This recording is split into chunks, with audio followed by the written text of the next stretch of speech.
Hello, I'm Porschia Parker Griffin, and I want to welcome you to the Career 101 podcast, a place for ambitious professionals and seasoned executives who want an edge in their career. We're talking about all of the things you were never taught or told when it comes to career growth, development, and change. Now, let's get into it.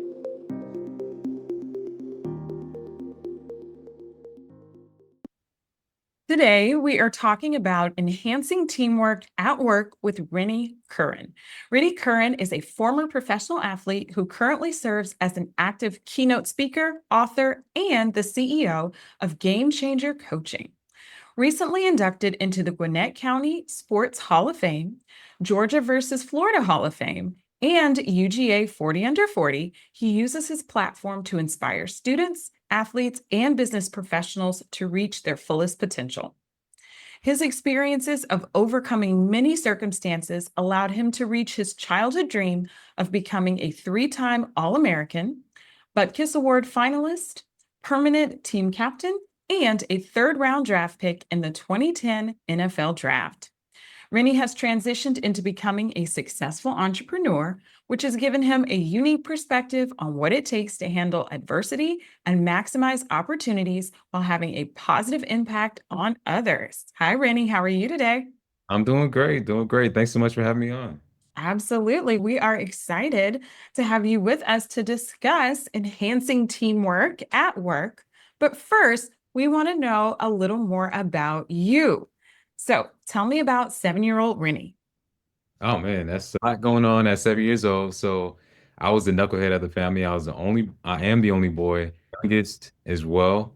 Both my parents are from Liberia, both immigrants who came here in the early 80s. My earliest memories, actually, at 7 years old, around that time, there was a civil war that was taking place in our home country of Liberia.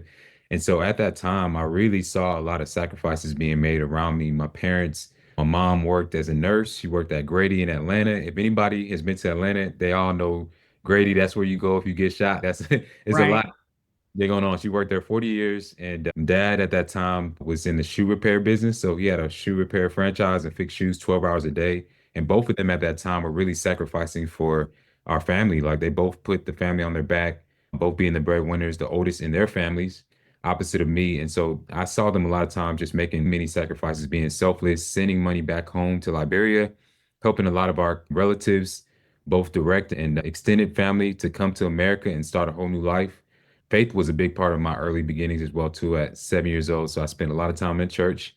I was very active at that time in terms of discovering sports. This is when I started playing backyard football and discovering what I was good at and what I was bad at, things like that. So it was I would say, I was very active, very curious. I grew up watching a lot of Indiana Jones, a lot of Robin Williams, Jumanji, and Yeah. Peter Pan, and all those movies. So I was just this adventurous kid who was full of life, got in a lot of trouble that I shouldn't have got into just because I was the only boy and I was just like full of energy, didn't know Uh-huh. with it and everything. I needed an outlet, obviously, which I was able to find later on in my life. But at that time, I was just very curious, very innocent, very just rambunctious. Yeah.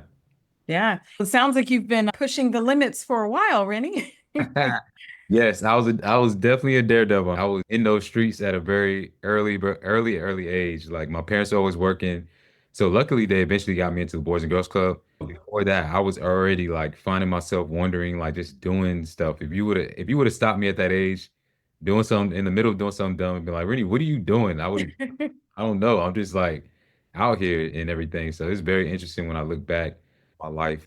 But one thing I can say that has resonated in my life that's been a recurring theme is that I've always tried to figure out how things work. I've always tried to look at things beneath the surface, understand the strategy, understand how things work together. And when I think about my 7 year old self, like I would do things, the most random things that did not make any sense, but now it does. And one of those things was whenever my dad would buy me a toy, I would always find a way to take it apart and try to. So my mom would automatically go to, man, how does this work? What's behind this? And my wheels would just start turning. I would take that thing apart, try to put it together, try to see what makes the electronic work, Most of the time I'll end up breaking it and he'd be Mhm. angry at me, but in my mind, it was just so interesting. And that's what I do now. I go into organizations, I work with people, helping them with strategy, helping them with breaking down their business, with teams, like understanding how to increase their performance, like how they're wired, understanding how I'm wired. Like it's been just a recurring theme in my life. And I think it's so cool that like you can have those little things that don't make any sense when you're a child that become part of who you are, part of your conditioning that you ultimately can leverage in your later parts of life and in your business and in other areas. Yeah, I completely agree. We have an entrepreneurship series on this podcast, and I heard a consultant say this a long time ago, and I think it parallels what you said about wanting to figure out how things work. She was talking about how, as a business owner and an entrepreneur, you're a problem solver first. And so there are so many problems that as business owners, we have to solve every day, all the time, figuring out how things work. I'm sure that just makes you a great entrepreneur as well. 100%, 100%. I absolutely love it. I love like you said, just being a problem solver, being a servant, being somebody who I get to put my hat on in different spaces and really just try to add value. That's ultimately what I try to do every single day.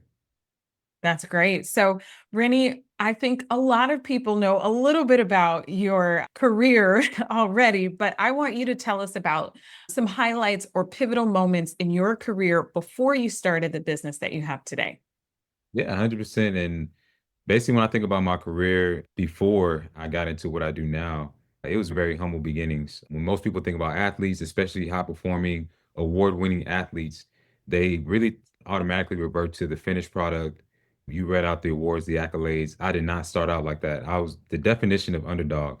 Parents didn't know anything about sports whatsoever, definitely didn't know about football.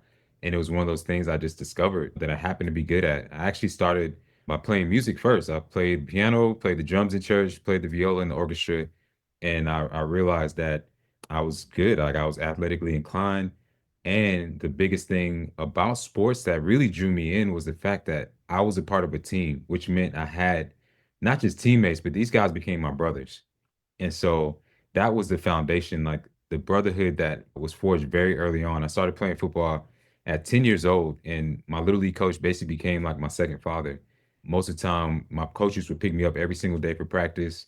When I say I didn't know anything, I didn't know anything. Like I showed up my first day for practice and for picture day, and I had church shoes on. Like that's how much I did not know what was going on. And so just through so many principles, so many lessons, so many just experiences, getting the reps, so many things that I talk about now and that help entrepreneurs and helps businesses. That was really what helped me in my sport. So teamwork was a major aspect of my early life and how I was able to progress. And it wasn't just my team, but it was a whole entire village, my whole entire community. Besides coaches, I had teachers, I had janitors, I had lunch ladies. Like I had so many people that really poured into me during that time. And that's how I was able to progress. That's how I was able to really grow and eventually become that kid that went to the University of Georgia and went to the NFL eventually. And so when I think back to just my entire journey, the most pivotal moments was one, just having that team around me of people who challenged me, people who gave me that exposure, people who really did things and went over and above their title. And that came in the form of, like I said, my little league coach. He took me my first Georgia game at 10 years old on the 50-yard line. Uh-huh. And it just changed my life. It changed my perspective. It gave me a whole new vision of what I believe was possible at that time. Then I met a trainer. So I met a coach. We're both coaches. So you know the importance of this, but I met a guy who his name was Chip Smith, and I still talk to Chip to this day. Like everybody who helped me grow, I still am connected to them. And he was like, if you think about Rocky, he was my Mickey. This guy had me at 12 years old. My little league coach paid for me to get training. And Wow. I was able to get at 12 years old trained by a guy who trained top NFL athletes. I don't know if you ever read that book by Malcolm Gladwell, but that's me. I'm an outlier. At 12, 13 years old, I'm in there. I'm in bungee cords. I'm in weighted vest.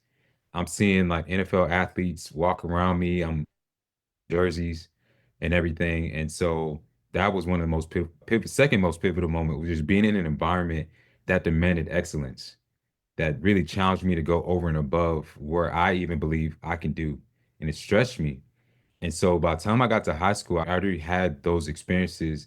And that's what prepared me for the next pivotal moment was that moment that I heard no, the moment that I started facing adversity, which we all face on our journey to our dreams or whatever it is that we're trying to accomplish. And mine form of adversity and opposition came in the form of being labeled undersized.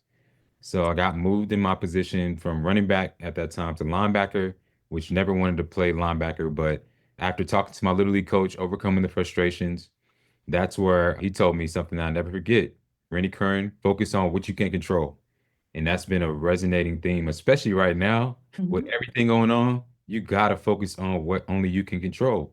So for me, that meant my attitude, my mindset, that meant my character, that meant how I approach practice and preparation, that meant how I approach things before I got an opportunity, because that can make or break you. And so that mindset is what created in me a certain identity that helped me surpass so many moments where I wasn't in that position that I wanted to be. And that's really the true story of my career is like at every single level, whether it's in high school, whether it was in college or in the pros, the way that I got my promotion or my big break was how my mindset, my behaviors, my habits when I was not in the position that I wanted to be. And I've coined the phrase now, operate at the level of your vision. Operate at the level of your vision. And that's something that I live by, that I speak on. And it's operating at that level, not where you are currently, but that 10-year version of yourself, really thinking through what are the behaviors, what are the habits, what are the activities, what are the relationships you want to have, things like that. And then trying as much as possible to live that in your current reality and bring it to fruition because I believe it puts you on a trajectory. So that, like I said, it was a recurring theme throughout my whole entire career and really helped me to progress. And so I took a lot of those same things when it came to making it to the NFL, when it came to getting to the University of Georgia, separating myself, becoming a one percenter. There's just certain principles, there's certain recurring themes that you have to do and you have to maintain in order to stay at that level. And so once I extracted those things, that's what really set me up to be able to progress into what I do now. The keynote presentations, leadership development, high performance coaching, all of it is really the same. And that's something that I've learned on my journey. Wow, you shared a lot of wisdom there, Rennie. So I think some people are going to have to listen to this episode again. But I really loved your quote about operating at the level of your vision. I think that is so important. So you've obviously had a lot of coaching in your life. What motivated you to become a coach yourself? Yeah, it was one of those things that just fell on me. Honestly, I didn't even realize that it was something that existed outside of sports. And so for me, it was just a way of life. It was an everyday thing. And I joke with people all the time. I'm like, imagine if you had a camera that followed you around every single day and recorded you, and then you had to watch that the next morning. And then you had to go out, do it again. You got that camera following you, and then you got to watch it with somebody that next morning, and they're holding you accountable every single day. Imagine how much that would change your behaviors or habits, how aware you would be. Like, that's literally what I had for the first part of my life. And so coaching has been such a pivotal part of my life. And unfortunately, when we transition as athletes out, we forget these things. Like we forget to have a coach or we see it as a weakness. Other people see having coaching, counseling as a weakness in other areas of their life, whether it's in life, whether it's their mindset, etc. And so when I think about what made me get into coaching, it was like thinking back on all those experiences, right? And just think about the opportunity now that I have because of everything that I've gone through to be able to pour that back into others through coaching. And like I said, it wasn't something that I set out to do, but by the virtue of, for example, the fact that I went through my transition and I was able to build my personal brand through my transition by doing a personal SWOT analysis and then going out and networking and learning how to network the right way and getting those mentors, building my website from scratch, starting to speak, all those different things. As I went through those different experiences, I realized it created frameworks that I didn't even know I was building. And those same frameworks is part of now what I use, along with getting, of course, certifications and things like that. But that personal experience, being able to add that along with traditional certifications, is what gives me an edge in terms of coaching and helping people overcome their challenges. So that's what really led me into it. And I had a guy that really mentored me that was a coach when I went to my first corporate speaking engagement. Afterwards, And it wasn't the best speaking engagement. This was back in like 2013. So when I look back at it now, I cringe. But delivered my message to my first like business audience. They were all franchise owners. And so they were coming to a conference to get development and coaching. And so after I spoke to them, just sharing my story, he was actually the guy who coached all of them. And so he approached me. He was a former athlete as well. And he was like, "Hey, Rennie, I think you'd be great for this." And so got certified through his company. And he also started feeding me business clients. And so I started working with them, helping them reach their goals, helping them achieve high performance. Know what I was doing at the time, but I fell in love with it. And I started to realize that, man, a lot of what I did as an athlete, the coaching that I received, there's a lot of the same principles here. There's a lot of same recurring themes that can help people in their life. And so that was the foundation I built coaching on. Yeah, that's great. So, Rennie, what is your definition of teamwork? So I would say my definition of teamwork is where you have a group of individuals who are aligned in their vision, purpose, efforts, and behaviors in a way that helps them accomplish a specific goal or task. Love So that. that is, yeah, that is my definition. Like I said, I absolutely love teamwork. I genuinely believe like day and age, this time that we're in, you have to have a collaborative teamwork mindset, or you're just not going to operate in the level that you need to. We could talk about inflation alone. It's just hard when you even think about this family structure and just relationships. Like you have to have a teamwork mindset in order to survive and or not just survive to really thrive. So I'm very big on it. I'm passionate about it. I love talking to organizations and associations about the importance of teamwork and even just reminding them of that aspect that hey, you can't do anything. You can only go so far by yourself. Yes. So, let's say someone's listening. What do you think effective teamwork actually looks like in the workplace? The Career 101 podcast is brought to you by Fly High Coaching, where we help our clients soar to their full potential. Executives and leaders are setting out to achieve their company goals, but without the right support, it can be difficult, if not impossible. Employee performance, productivity, and company culture all affect organizational revenue and profits. We offer customized consulting, coaching, and training solutions and can serve as your external talent development partner. Check us out on our website, fly-highcoaching.com. Yeah, I think it definitely starts with trust. Starts with trust, and there's certain things that you have to do to build that trust on a daily basis. Really, when you think about teamwork and effective teamwork, it happens in those little small moments of interaction.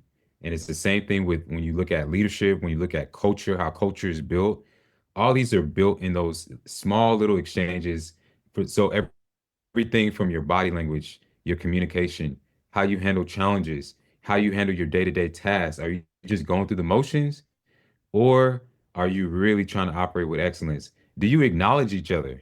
That's something that we don't think about in terms of teamwork or in companies and organizations.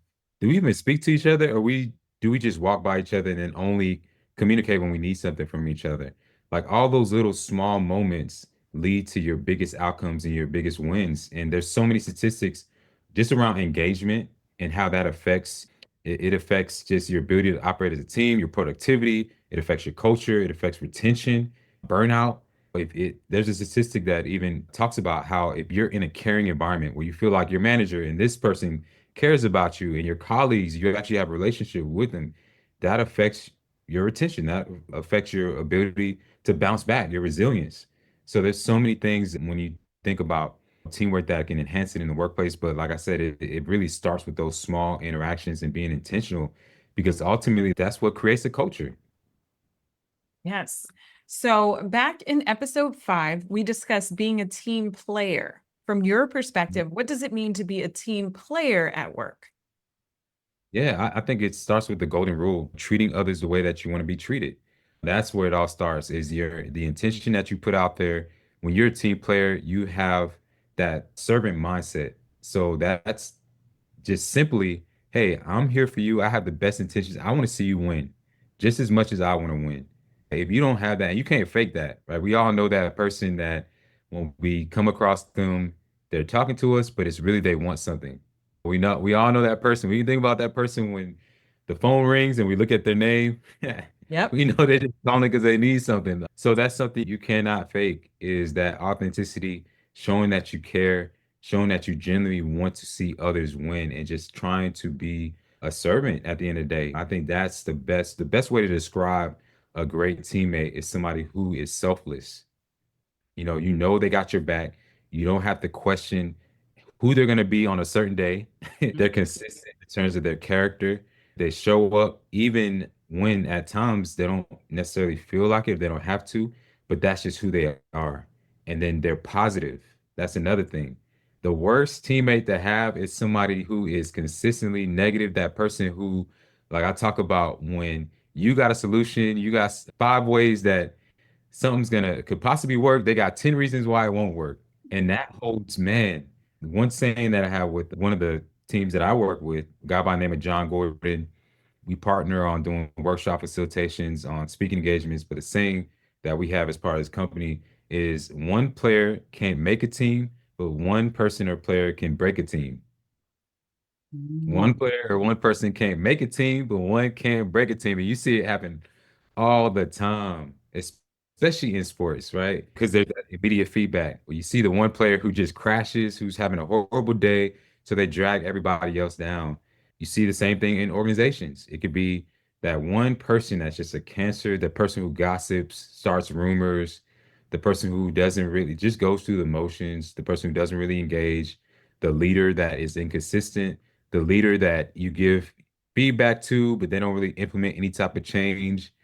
They're egotistical, whatever it is, it just brings everything down. And so when I think about having that team player, it's definitely somebody who, like I said, is careless, has that servant mindset, somebody who is positive and just challenges everybody around them to reach that level of greatness and excellence.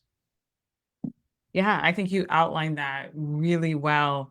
And I think most people, definitely in the workplace, have worked on a team where, to your point, one person broke the team. One person was the reason why the project or the program was not successful. But to that point, we have also touched on building a high performance team, and that was in episode 103. Why do you think it's important to have a high performance team? Man, it's like, why not? Why wouldn't you want to have a high performance team? Like, why wouldn't you? What's the point of coming together, being a part of something, whether it's an organization, a team, if you're not trying to reach the highest level, if you're not trying to create like a legacy, if you're not trying to accomplish something great, like I just don't see the point of it. If you are in an organization and you're just going to collect a paycheck, like life goes by too fast for that to just exist. And same thing as I was on the different teams that I played on every single day. That's one of the things that I miss the most is like we were all trying to get better, even in the smallest ways. We were all trying to achieve excellence and we're all just connected on that front. Hey, we are here to win. We are here to make not just ourselves better, we're here to make each other better. We're here to make our families' lives better. We're here to make it have an impact on the community. So I feel like when you are mission driven and you're purpose driven, that's just like what it is. High performance is what it is. And it's not necessarily about grinding all the time and about getting to that point of burnout. But really, when I think about high performance, it's more so high performance leadership. So being a high performing leader, because those are two different things. Having a being a high performer and being a high performing leader is completely different. So I just believe, man, if you have a group of high performing leaders, and that's those who are not just trying to just hit the next goal because that can get exhausting. I don't agree with that. Like just always being in that environment where it's you're on a rat race, you're just chasing what's next. I call that toxic ambition, where you're chasing just to chase. What's the number? Oh, we got this number. Okay, let's what are we gonna do next quarter? Nah. But if you can have a situation where you're chasing that next goal, but that is aligned with the powerful mission to serve, to impact more people, to see growth within the team. Everybody not only grows professionally, but personally to where when they leave that organization, they leave that team, they're not just better at their job, but they're better as people. That's powerful. And I think every single organization should strive for that, to create an experience where everybody benefits both personally and professionally. And then it's a win-win, regardless of if that person only stays for 6 months or stays for 30 years. Either way, they just improve themselves in holistically. Yeah, yeah, I love that. And when you mentioned toxic ambition, that someone who they might think, oh, I'm trying to prove myself, or I'm trying to be a high performer or a high performing leader, to your point, understanding, you know, what the big picture is. You made me think about a guest we had back when we talked about goal setting, and her whole part of her premise was talking about sustainable ambition, right? What can be sustained over time? So you made me think about her with that. And I think it's a very similar concept to what you're talking about. So, what are 100%. some tips, Rennie, to enhancing teamwork at work? Really, the first tip I would give is clarity, right? So, what does high performance even look like for your team? What does that MVP level or that quality level of excellence look like within your team in terms of behaviors, operational practices, best practices? You have to be very, very clear and very intentional about that if you expect that, if you want that. And then the next tip, once you've clarified that, then you have to personify that. So as a leader, if you're trying to build a high performing team or build high performing leaders, you got to live that out. You got to be the representation of those behaviors. And then the last thing, last tip I would say is you got to celebrate it. You got to celebrate it. You have to acknowledge it. You have to create a reward system that also promotes that kind of behavior and acknowledges it, because the worst thing is when you're a part of a team and you're a high performer and then it's not really appreciated. It's not rewarded. It's not something that is even acknowledged. And so you find yourself saying, man, why am I going so hard? Going so over here is just going through the motions and they're getting the same, the same paycheck, same reward, same acknowledgement I am. So why am I going to keep going out of my way for everybody else? Why am I going to? I just feel like I'm being used. And Right. that's why there's a lot of statistics around that as well too, where many employees will leave their organizations because they don't feel appreciated. They don't feel acknowledged by their boss or by their manager or whatever the case is. So if you can do those three things, be very clear and intentional on what high performance looks like. I see a lot of organizations, they have the values on the wall, the mission statement, all that. But when you ask their employees, one, they don't even know what the mission and vision statement is. Two, they don't even know what it looks like in terms of living it out and actually really from an operational, practical standpoint and how they do their jobs. They don't really know what that looks like. And so you can't really do something or track it and improve it if you're not really clear on what that is. And then you have those situations where it's clear, but then the leader is not exemplifying that. They're not consistent in how they what they say and what they do and everything. And then it's not rewarded on the last end. So I think if you could do those three things, that can be the beginning of having that high performing team.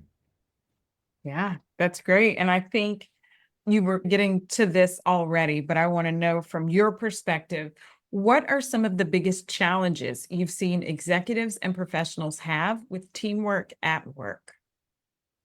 Yeah, I would say I call it the 4 Ds.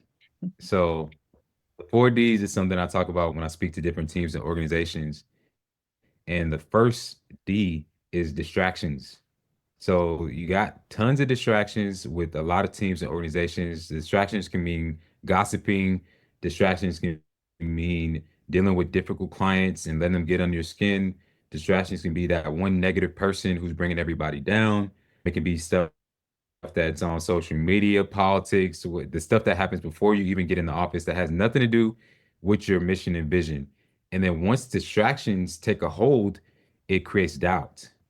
And so, which is the next D. So that once there's doubt, now you're doubting the vision. Now you're starting to question that person on your team. You're starting to look at them not as a teammate, but as an adversary. You start to form assumptions, right? Once there's doubt, that doubt leads to division. And so now you're divided. Now you're not talking, you're not communicating. And we all know communication, lack of communication is one of the things that hurts teams the most, or when there's miscommunication. And so once there's division ultimately it leads to, if it's long enough, it leads to discouragement, which is the last D. And once there's discouragement, that means like people are disengaged, actively disengaged. Now they're just showing up just to show up. They're not really trying to be a part of the team. They're just trying to collect a paycheck. They're just going through the motions. And that ultimately, those four things is really what holds a lot of organizations back in progression. And many leaders, many teams, they're dealing with each four of those in some certain way, and it holds them back. So they're very distracted because of the negativity, because of what's going on the outside, because of the chatter, because of change. That's something that creates a lot of distraction. Whenever there's a change, there's leadership change, there's policy change, there's just something that happened. It starts to create, like I said, it creates those doubt, distractions, all that leads to discouragement if it's not handled in the right way. And if leaders aren't proactive in managing those things as well. Yes, I definitely have seen the 4Ds play out in some of the organizations that we work with. And then to your point, I think it has a huge effect on employee engagement. When you talked about people going Mhm. through the motions or being actively disengaged, getting to that point. So, yes, I definitely agree. So, tell us more about your business, Rennie. Yeah, essentially, I am a full-time keynote speaker. So I speak on leadership, teamwork, and then high performance. And one of the things that separates me from a lot of speakers and workshop facilitators is I do so much research on the organizations that I work with. I do interviews, pre-interviews, research their organization. Sometimes I'll sit in on the strategy meetings leading up to the event, things like that. So I just absolutely love getting to not just present and not just deliver powerful message or deliver a workshop, it's just really getting to know the individuals. And I feel like that's what people deserve. They deserve customized experience, something that's relevant to them, not just a cookie cutter process. And so I take great pride in that. And then I also do coaching as well. So I work with entrepreneurs and executives, helping them with anything from basic goal setting to their personal brand. And then a lot of times people come to me for improvement around public speaking. So I've done a lot of that as well. Those who are either trying to overcome the fear or they are looking to become a paid professional speaker. I've helped them with that process as well. So that is my main kind of bread and butter business. And then since 2019, the last thing that I've done that's aligned with my business is I do networking events. Like I mentioned before, as I was going through my transition, I started getting really into just networking, meeting with business leaders, just being hungry and learning from different people from different walks of life. I joined the Buckhead Club here in Atlanta, which is part of the conglomerate called the Invited Clubs. And so once I joined there, I approached the manager about hosting an event that would bring together athletes and business leaders. And so we coined it or called it the Sports and Business Network networking mixer at that time. So the first one we had was just 90. We thought it was gonna be nothing, and 90 people showed up. And then the Wow. next one was like 150 people. Third one was like 300 people. Yeah. And so since 2019, I've been hosting those events. I started doing it quarterly. Now we do it monthly here in Atlanta at different business locations. And so it's been amazing just building that out and really being able to support athletes who are transitioning, corporate leaders that are also transitioning as well, trying to either get a job or they're trying to grow their business. We have panel discussions from leaders in the industry in different industries as well. So that is another part of my business that I really enjoy outside of speaking and coaching. Yeah. Hats off to you, Rennie. You are a busy man. We'll be providing a link to your website and social channels in our show notes so people can find you online. But what is the best way for someone to get in touch with you? So the easiest way is you just mentioned it through my website, renniecurran.com, and then also through my social media channels, LinkedIn, just my name, Rennie Curran, Instagram, same thing, YouTube, same thing as well. If you're a sports fan, I still got some highlights and hard hits on there. Yeah, I really appreciate you having me on your show, and yeah, keep up the great work as well. Keep making that impact. It's an honor to be a coach, and yeah, I wish you continued success. Thank you. I have one more question for you, Rennie. It's my last question that I ask all of our guests. How do you think executives or professionals can get a positive edge in their career? That's a good question. I love it. The biggest way I believe executives, and you said executives and professionals, Yes. get an edge in their career is by knowing who you are. Know who you are, know what you stand for, know what your convictions are, know what your truths are, your personal philosophies, and don't compromise.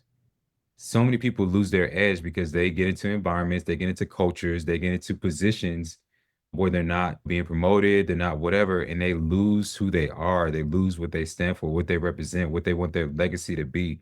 So the more clear you can get on what that is, and the more you can walk into spaces and around people and opportunities and hold on to that and not compromise, the more you're going to be able to maintain that edge. And regardless of what the industry or the markets are doing or what is happening in politics, you will be able to withstand whatever comes your way, and you'll actually grow through those moments because you'll lean into more of who you are, and those mental, physical, spiritual muscles will be strengthened through that adversity or whatever change that you experience. So that's what I would say. Wise words. So, Rennie, you have shared a lot of wisdom with us today, and I'm sure our listeners can use it to be more confident in their careers. We appreciate you being with us. Yes, I appreciate you having me, and I look forward to hearing from your listeners. This episode was brought to you by the Bravebird Career Alliance, the go-to membership designed for seasoned executives and ambitious professionals with everything you need for career planning, strategy, training, and support. Thank you again for listening to the Career 101 podcast. I hope you have at least one key takeaway that you can use in your own career. If you enjoyed hanging out with us, please rate, subscribe, and share this podcast. Until next time, here's to your success.